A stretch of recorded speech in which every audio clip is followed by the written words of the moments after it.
गई, होश हमर उड़ा के गई।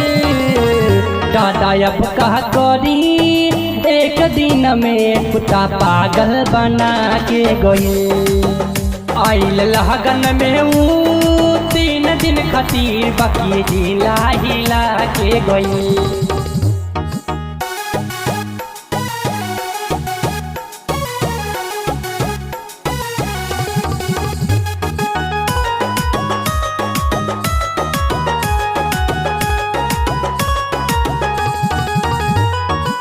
रतिया में हमारा के आवे ना बंघाई, अखिया से मारे गोली लहंगा उठाई। रतिया में हमारा के आवे ना बंघाई, अखिया से मारे गोली लहंगा उठाई।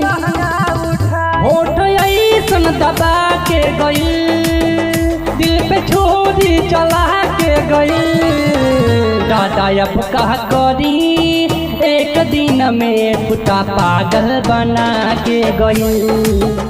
आइल लगन में ऊ 3 दिन खातिर बाकी हिला हिला के गई।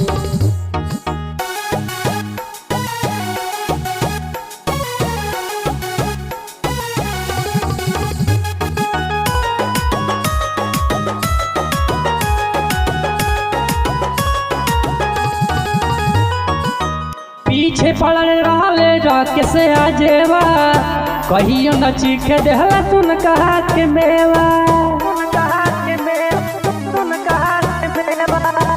पीछे पड़ल रहले राके से आजेवा, कहियो न चीखे देहला तुन कहा के मेवा। जून से मुस्कुरा के गई, राजन भाई के गरिया के गई। दिखाते रह गईले जितेंद्र भाई हो, उनके चप्पल देखा के गई। आइल लगन में ऊ 3 दिन खातिर बाकी जिला हिला के गई।